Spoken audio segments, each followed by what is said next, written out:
honored to be able to present to the club. I'm not going to read all that impressive information that Marilyn sent out to you guys. I mean, it was a whole page of honors and presentations and awards. I want to speak about what's unique about this guy. I've known him for, I don't know, 25, 30 years, maybe, I don't know. You know, when you get old, your memory starts to fade. But when I first met him, he's a guy that's been about his community, about what's doing right about his community and about the entire community. It's very seldom when you meet people that have a dedication and cause to the community and have principles. It's not often, I don't care what anybody says, that you're true to your belief and your causes. And that's what I can say about Kymone.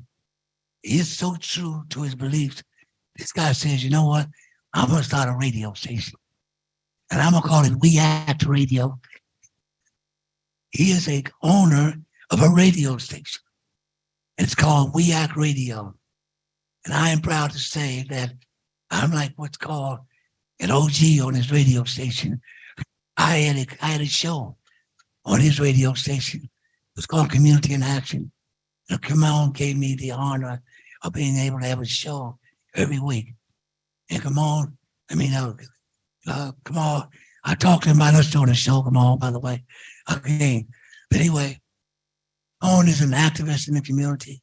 He's well known by everybody from the mayor's office to community people walking down the street.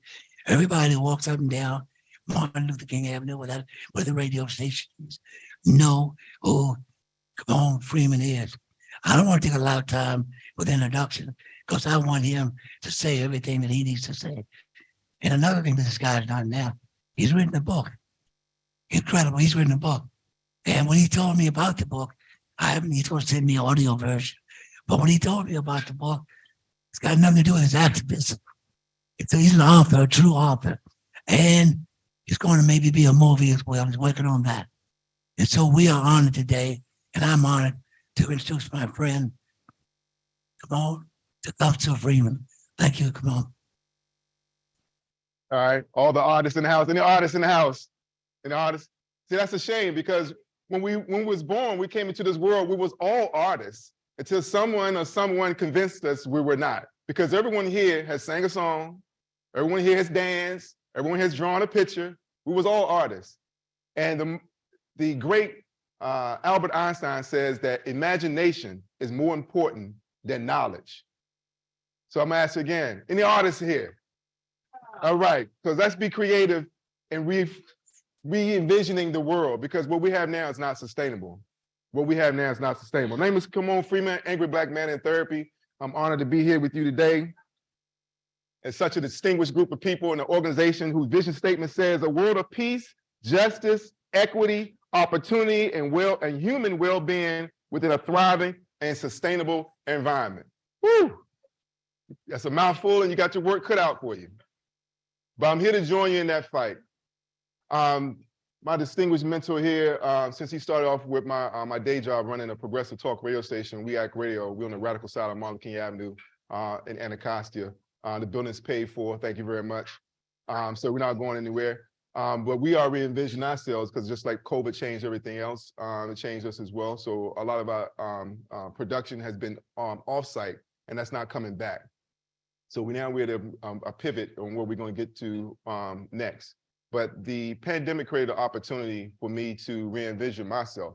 And I wrote the book that hopefully many of you will find the time to do as well, because we all have a story to tell. By the sheer sake of our humanity, we all have a story to tell. But oftentimes it's the one story we don't want to talk about, the one story we don't want to hear about, but that's the one story that the world can benefit from. Now your talent would be measured on how well you can come up with some more stories.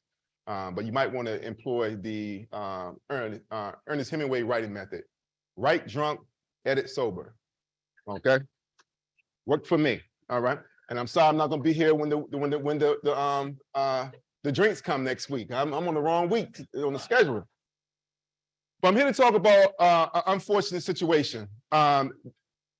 Water is a crisis, and we are probably in the midst of the silent part of that crisis. Just a few weeks ago, well, couple months now, our distinguished Vice President Kamala Harris has said at a press conference that the next war would be fought over water. And they went on to the next question as if they didn't hear what she just said. And she said it's a commodity, the most precious commodity. I'm here to say it shouldn't be a commodity. It should be a human right. But Nestle, y'all know them for chocolate, but their biggest moneymaker is actually water. And this is what the CEO of a multinational company that makes billions of dollars annually selling bottled water, when he was asked about the idea of water being a human right. He said that is a bit extreme. So let me just give you a short excerpt from this beautiful novel, a piece of literary art, and a lot of Ernest Hemingway writing method employed that tells a story, because oftentimes it's the stories we remember. The facts and figures seem to get lost in the ether. If I tell you 25,000 people die every day in Africa, Asia, Latin America, simply because they don't have access to clean water every single day, more than any wars, more than any disease, on a daily, consistent basis, you might forget that number. But if I tell you the story, or how, you guys have had so many distinguished people here to speak, ambassadors and Congress people and dignitaries, but I'm sure you've had a few writers over during that time, but I bet you never had a disgruntled postal worker who got fired making anti-war statements at job. Probably the first, maybe the first, I dare say. But had I not gotten fired from the post office, I wouldn't have had the opportunity to benefit from the American Friends Service Committee leadership program that sent me to Africa for a leadership conference for the summer in '04. And that is what turned me into a writer. While I was there, I was introduced to the water crisis. We was told, don't drink the water. Don't brush your teeth with the water. We have to use bottled water to brush our teeth. Bathe with your mouths closed. Don't let them put ice in your drinks. And I'm like, yeah, but the people here are drinking this stuff. And the image that is seared into my brain is that of a little boy in the second largest slum in all of Africa. It's called Kibera. And he was retrieving water out of a dirty stream. And he had on a get rich or die trying t-shirt on. Unbeknownst to a lot of you, Goodwill, Salvation Army, these wonderful humanitarian organizations don't necessarily give those things away for free. They sell them. Might be pennies on the pound, but they sell it. And when those clothes are the second largest import in the continent of sub-Saharan Africa, when those clothes come in, it's the Walmart business model. It's the Amazon business model. People gonna buy the cheapest product. So when they buy those cheap clothes, pennies on the pound, they are actually disrupting the domestic textile industry because they can no longer afford to compete with those prices. So the actual garments that they traditionally wear and make are out of business. And that's how someone in the slum will end up with a Beverly Hills Yachting Club t-shirt or a Get Rich or Die Trying t-shirt. So the image of this child with a Get Rich or Die Trying t-shirt getting water out of a dirty stream with a goat drinking out of it a few yards away, it's burned into my mind. And then when I come back to the States, and I see how we waste water, and I see how people are disregarding of this human resource, and I see where I got bottled water on the table here today. I don't try to promote that. I hope that I'm here to discourage you in the use of that. So let me just give you an excerpt of this book that gives you a quick synopsis on the history of bottled water. This disturbing trend in the water sector began at the turn of the 21st century and quickly accelerated worldwide. But betrayal wears a pretty face. Some say it all began in 1863 when Perrier became the first bottled water product to reach the market. They dominated for over a century until Perrier's reputation for purity suffered a blow in 1990 when toxic benzene was found in several bottles. In desperation, Perrier claimed it was an isolated incident of a worker having made a mistake in filtering and that the spring itself was unpolluted. Nevertheless, the scandalous international incident was as corrupt as the House of Gucci and resulted in the worldwide withdrawal of the product. Over 160 million bottles were removed from market. It was finally purchased by Nestle, the world's leading food and drink company at the time, that was rumored to have been the actual culprit, planting benzene, the cancer-causing carcinogen, into the water supply in the first place to force the sale of disaster capitalism. Now, I tell a story. This is a novel. It's a beautiful story, captivating story, cautionary tale, but it's filled with facts.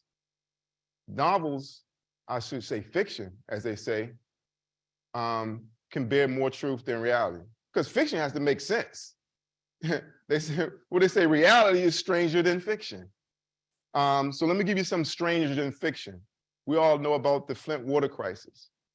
But if you take a geopolitical view of that situation, you'll see that Flint water is less than 100 miles, or about 100 miles from the largest body of fresh water in North America, the Great Lakes. So how can you be that close to the largest body of fresh water in the continent of North America and have a water problem? Unless there's corruption, unless there's some exploitation. And we all know the story. But did you know that Nestle was paying the state of Michigan $200 a year to pump millions of gallons of water a day to sell to you? This is a problem. This is unsustainable. And when I went to the website for this illustrious organization, I was very pleased to see a young child relishing in water. And I want us to walk away understanding that water should be a human right. But we live in a country that doesn't believe healthcare is a human right, like every other industrialized nation in the world believes. We live in a nation that doesn't believe that housing is a human right. So we have some real tough decisions to make if we're going to live up to this high standard in this vision statement. And I want to be a part of that. I just want to say that this book is also dedicated to a mentor of mine. His name is WAMU Smith. And I want to lift him up because it's an African tradition to speak well of your elders. And if I can pull his quote up, he says, "If it takes the last breath out of my body, I'm going to use my mouth to speak on behalf of those who are voiceless, and use my mind to use my mind to provide whatever wisdom and experience I have to train young people and train others to be more effective about how we organize and stop these problems." That's WAMU Smith. He coined the phrase of environmental racism. And we need to understand that we have water issues in cities in this country that's predominantly Black or brown or poor. That's a common thread when you see it. But let's look no farther than DC. Some of y'all have seen the streets been torn up. That is DC Water building these vainglorious aqueducts so that they can clean the river. Now, as you know, the rivers are brown. That's because when the storm water overflows, raw sewage goes into the river. So when they turn on these aqueducts, they can clean the river overnight. It'd be clean 90% of the river overnight. People can swim in the river, some people, kayak on the river. And that's fine, we're all here for a better environment. But at the same time, they were saying that the lead pipe replacement rate in Washington, D.C. was going to take 100 years. I was like, it's going to take 100 years to replace all the lead pipes in Washington, D.C. I didn't think it took 100 years to put all the pipes in the first place. How is it going to take 100 years to replace it, right? But at the same time, you get billions of dollars allocated to clean the river. So these people getting a clean river, and these people still drinking out of lead pipes. That was a problem, and we addressed it. A couple of tweets went viral. This is my WEAC radio capacity. The general manager at the time, George Hawkins, comes into the studio. We talk about it. He's gone, the new guy's in, and now DC Water says by 2030, all the lead pipes would be replaced. I like to think that we had something to do with that, with our advocacy. And so let's continue to move forward. But here's another reality. When we're talking about water, can everybody say water? Yeah, because water kind of gets disregarded, but water makes it sound like put a little stank on it, right? I appreciate that. People look at you a little different. We have a different appreciation for it. But in the American apartheid system, the most enduring symbol was the water fountains. Now, I'm probably a little older than some of you in here. And my grandmother told me when I was a child that they was going to sell water one day. I told that lady she's crazy. Water is free, Grandma. And what she was saying was that apartheid symbol of those water fountains, the colored only, the white only, she said when those signs came down, they were going to make us pay for that. And if you look at the timeline, like any good detective would, you'll see as those signs came down, you also saw the simultaneous disappearance of those water fountains in general public areas. And at the same time as that, you saw the eroding of the public confidence of the quality of the water made available to the public and the introduction of commodified bottles of human rights. That's profit sharing, as they would say, just business. But I want us to walk away saying to ourselves that we, for the sake of our children and our future, cannot continue business as usual. They have predicted by the year 2050, there will be more plastic in the ocean than fish.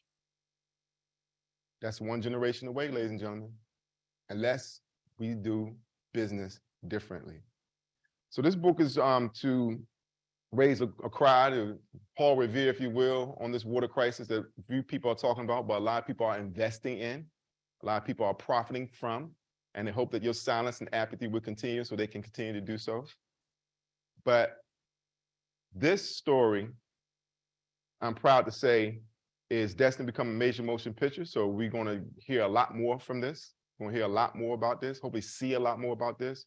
But I want us to join hands when we try this campaign to ban plastic water in this city as a national model to follow. Some people say you can't ban plastic.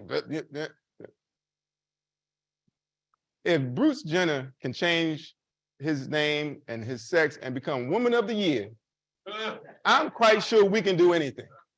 Don't limit yourself. She has set the standard high. Let's shoot for the stars. All right. I just want to close by reading one last quote from here. A little bit about the book. Nineveh's a conflict over water is a futuristic vision of post-oil depleted dystopian society. The polar ice caps have melted. Old cities have been submerged. New cities have emerged. Wet areas got wetter and dry areas got drier. The rich got richer and the poor got, y'all know the story. And they all met in Nineveh, where water has been priced beyond the affordability of the masses, forcing them to collect rainwater by the few resistors that dare to defy the system. The resistance is led by Nibeli, a gifted teacher and sage. His daughter Evlon is his greatest warrior, and Bethlehem is his most trusted ally. Nineveh is ruled ruthlessly by Nimrod, the head of the global water corporation that has a strong stranglehold on the world's water market, enforced by Canaan, who leads his notorious security forces. He only has one weakness, his nymphomaniac son, Sisir. There's a woman, a silhouette of a woman on the cover of this. And why is that important? Because we're trying to dismantle the institution of white supremacy, which is also based upon patriarchy. And we're here to employ a matriarch society. And we shouldn't have no problem with that, because when we was kids, you said something about your father, you might agree with him. Your father was a bum. Yeah, he is a bum. I mean, say something about your mother. Regardless of your relationship with her, those are fighting words, aren't they? And we always use them. We use the right language. Motherland, Mother Earth, Mother Nature, Mothership, and my personal favorite, MF. Yeah. Nikki Giovanni said, somebody got to call it MF for MF. Okay? But those are mothers. And the earth is our supreme mother. And if we are disrespecting our mother, we was born in water. We was born in water. And within 72 hours, we would die without water. Our body is comprised of 70% water, and it's just like the planet is. They said, as I said earlier, 2050, more plastic in the ocean than fish. You are consuming a credit card worth of plastic in your daily lives in America right now. You are consuming a credit card worth of plastic in your dietary life in America because it has been into your food. You think it's safe when you heat it up in the plastic? It's microwave safe. These people want to lie to you. They're here for you. This is a wake-up call, ladies and gentlemen, boys and girls, brothers and sisters. And I hope that some of you would pick this up and take this call. And I'll just close with this last quote from the book. This is from Sisir, the nymphomaniac son of the Global Water Corporation, speaking to his nefarious father's security forces. When I was a child, I dreamed of monsters, Usually it was my mother that rushed to my room when she heard my screams to console and comfort me. But one night, my father came. He didn't console or comfort me. He asked me what scared me and what kind of monster it was. He said that fear of zombies means the fear of the masses. He said fear of vampires means the fear of the elite. I told him I didn't know what kind of monster it was because I'll always wake up when it grabs me. He then told me that monsters do exist, but they are too big to fit under my bed and far too few in number to be truly dangerous. More dangerous are the functionaries ready to believe and to act without asking questions. You, sir, are one of those real life monsters. So I submit to you that we are actually living in a world filled with monsters. The monsters who believe that extracting resources, polluting the planet, damaging the environment, destroying the rainforest for profit is more important than lives. The monsters who believe that water is not a human right, that it's only a commodity, only to be afforded by those who can afford to pay. I submit to you that that is a world that we need to change.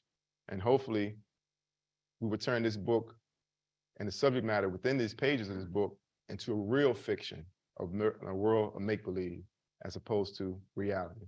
Thank you for having me. I wish y'all the best. Thank you, Brent. Yes, good. I can relate to you on your trip to Africa because my name is Donnie Shaw, recently retired from the YMCA. So you can imagine I've been in the trenches with you from one angle to another.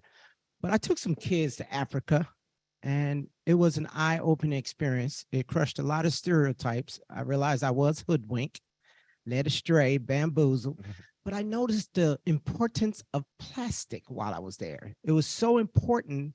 This is in Uganda and Kenya, that you didn't see it on the streets like you do out here in America. Plastic plays an integral part of carrying water for the Africans in those two countries. Now that you brought it to our attention about the price you pay for plastic, because as you heard, possibly from your grandmother, that there's no free ride, there's got to be a balance where you don't necessarily eradicate plastic, but you somehow try to manage it a little better than what we're doing, because you couldn't take that plastic away from those poor Africans that needed it. And I mean, they pick plastic off the streets to use it to carry water. And that goes back to what we take for granted, water. Mm-hmm.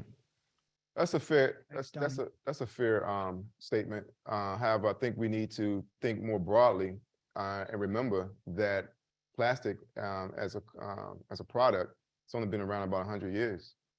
What were we doing for the thousands of years prior to that? We somehow managed, and we also didn't have the amount of pollution that we have now. And so I think that the liability far outweighs the benefit. But yes, we won't be able to eradicate ourselves from plastic 100% completely. So we were shot by bottled water, individual bottles of water. I think that I gave you an illustrious background on the history of bottled water. I urge you guys not to take my word for it. You know, I'm a novelist, but look into that because it's unregulated industry. That water is contained in there is what they tell you it is. Many of them is just purified tap water to begin with, which you can get at home. I want y'all to start realizing that every time you buy individual bottle of water, you're actually being exploited. If you buy individual bottles of water, you're paying more for water than gas. I drive an electric car. What's gas? What's a gallon of gas now? $4? It's $3.17 in Costco. Generally, a bottle of water is like $1 and some change. You buy 4 of them, that's a gallon. That's like $5. Today, without a crisis, you're now currently paying more for gas, more for water than for gas. So what I was trying to you is that, and Jay-Z, for those who not know, is a very rock and roll Hall of Fame inductee, starred there. He actually addressed the United Nations when Kofi Annan was Secretary General, because he too had a similar epiphany in Africa. And he did a documentary called Water for Life. And he, because he had more resources, he invested in these seesaws. Well, not seesaws, merry-go-rounds. And the children would play on the merry-go-rounds, and they would come self-generating powered wells to get them access to other water. Probably saved countless lives. But remember, whenever you see a water crisis in America, and the people and they pull up with the aid, you don't see a water tank pull up with people with big containers like you described and to carry their water. You see them with individual bodies or platform, crates of it. Like, so what, you're gonna take 25 bottles of water individually to fill your bathtub with? That is maximizing, profiting, capital, disaster capitalism, whatever you want to call it. That's a problem and it's unsustainable. And we're gonna have to start thinking differently if we want to change this. Otherwise, it's gonna get a lot worse. And I submit to you guys that the polar ice caps are melting and some cities will be submerged. Miami is doomed to be submerged in 20 years. So you should go to South Beach and take a lot of pictures, unless we're gonna do something different. And this is not me talking, this is what's happening. This is what's happening. And so I'm here to ring the bell and sound the alarm. And I hope that we would look at this as a human right and not a commodity. Anyone else? I'm going to take advantage of holding the mic. I'm from the Western United States, and there we say that gin is for drinking and water's for fighting, because there isn't a lot of water except this year where there's Colorado River is drying up and it's affecting Exactly. several states. It's a huge issue. But we all know, so water is a human right. We all know that every time you change a policy, there's costs and benefits. What are the trade-offs you see that it would require to make real this idea of water as a human right? That is, make sure everyone had the water. And what should we be willing to trade off in order to make that happen? We should be willing to forego corporate profit and greed. That's the trade. And what we get for that, we get a national water policy that would be congruent to everyone in the entire continental United States, so that you won't have Wall Street buying water rights in the Western United States, waging on a crisis, profiting from a crisis as we currently have now. We wouldn't have Nestle able to cut a side deal, getting $200 a year to the state of Michigan to pump water that should be made available to the people. And I want to add this, water refugees are in Detroit who also couldn't afford the exorbitant water bills. You know what happens when they get your water cut off? Child Protection Services come and take your kids because your water is not on. You can't run a household that way. This is what's happening today. So we need a national water model. I know that's some discomforting for some people. I'm the Black Bernie here, that we need to have a socialist, democratic socialist framework with a national water policy for everybody.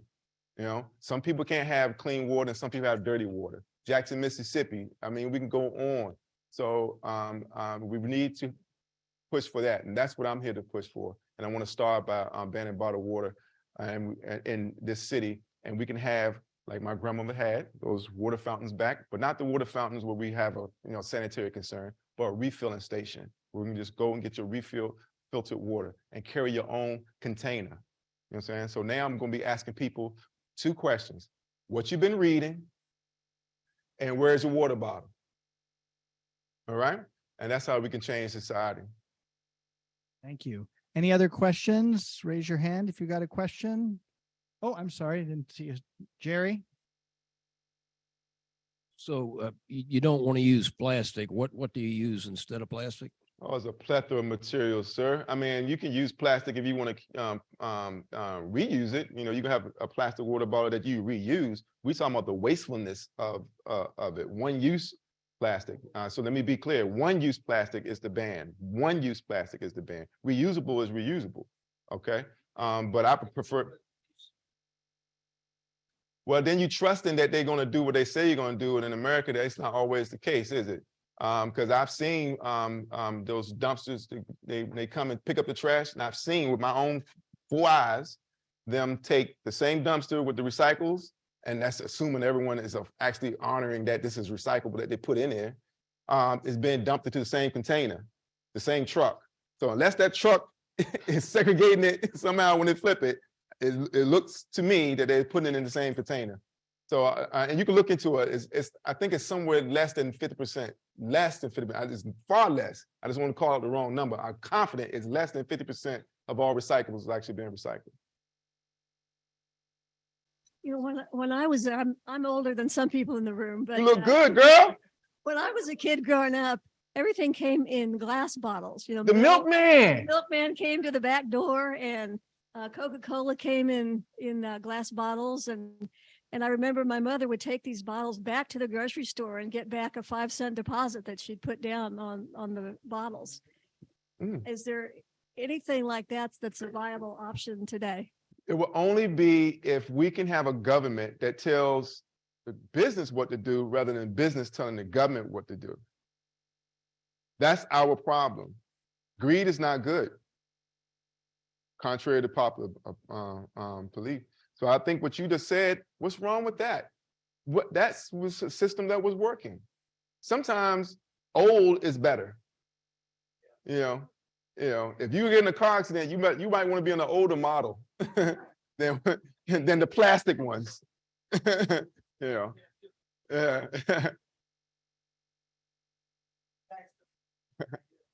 Actually, I do buy my milk and stuff in glass bottles. So Really, where?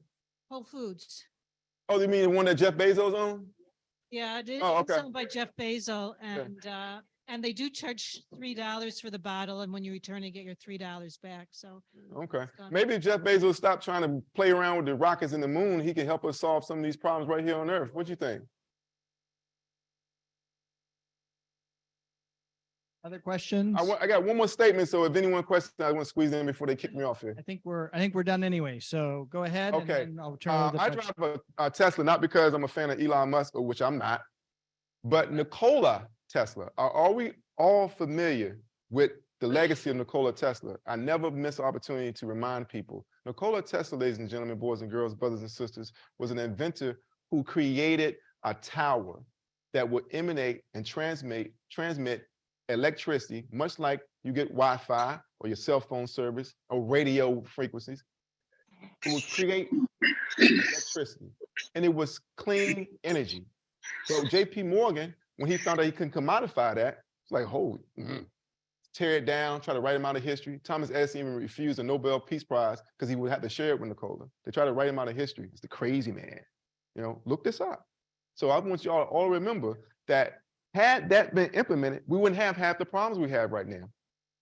Think about it for a second. We wouldn't have an energy crisis. We wouldn't be wars over oil. We wouldn't have a lot of the pollution if they had implemented it, which means they know how to fix these problems, but we can't expect the people that created the problems to solve the problems. We have to do that. And I hope that many of you will join us in our efforts to do so. Thank you. Oh, Water is Life, NinevehNovel.com, NINEVH novel.com. I hope some of y'all will come and pick up a book and help continue my Ernest Hemingway writing habit. Thank you. Well, thank you very much. Thank you. Thought-provoking presentation. Thank you. Have a presentation to make to you before you sit down. Oh, here. wow. The Rotary Club is very much interested in clean water. I think you might have seen that on our website. So it was a lot of interested parties here today. One of the things that we're also doing as far as taking care of the environment is we honor all of our speakers by planting a tree in their honor. Many of them are planted around the tidal basin and are cherry trees. And this is a certificate of our plans to do so. And if you get in touch with our office at some point during the year, we'll let you know when the planting is going to be. So thank you very much for coming. Thank you. That's great. Thanks.